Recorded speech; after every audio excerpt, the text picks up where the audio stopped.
सबसे पहले आपको खबर देंगे, ISPR ने सजाओं के फैसले को कौम के लिए इंसाफ की फराहमी में एक अहम संग मील करार दे दिया है।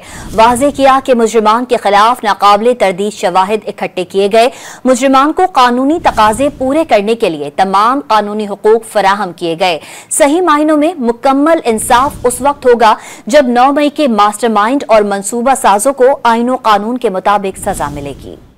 फील्ड जनरल कोर्ट मार्शल ने पहले मरहले में 9 मई के 25 मुल्जिमान को सजाएं सुना दी। ISPR के मुताबिक 9 मई की सजाओं का फैसला कौम के लिए इंसाफ की फराहमी में एक अहम संगे मील है। मुतादिद मुल्जिमान के खिलाफ इंसदाद दहशतगर्दी की मुख्तलिफ अदालतों में भी मुकदमात जेर समाअत हैं। आइन और कानून के मुताबिक तमाम सजा याफ्ता मुजरिमों के पास अपील और दीगर कानूनी चाराजोई का हक है। शवाहिद और वाकयात की बारीक बीनी से तफ्तीश की गई। मुलविस मुल्जिमान के खिलाफ नाकाबिले तरदीद शवाहिद इकट्ठे किए गए। कुछ मुकदमात कानून के मुताबिक फील्ड जनरल कोर्ट मार्शल के लिए भिजवाए गए और मुनासिब कार्रवाई के बाद ट्रायल हुआ। ISPR ने वाज़ेह किया कि 9 मई 2023 को कौम ने सियासी तौर पर भड़काए गए इश्तियाल अंगेजी, तशद्दुद और जलाओ घेराव के अफसोसनाक वाकयात देखे। 9 मई के पुरतशद्दुद वाकयात पाकिस्तान की तारीख में स्याह बाब की हैसियत रखते हैं। सियासी प्रोपेगेंडे और झूठ का शिकार बनने वाले लोगों के लिए ये सजाएं तंबीह हैं कि मुस्तकबिल में कानून को हाथ में न लें। ISPR ने वाज़ेह किया कि सही मानों में मुकम्मल इंसाफ उस वक्त होगा जब 9 मई के मास्टरमाइंड और मंसूबा साजों को आईन और कानून के मुताबिक सजा मिलेगी।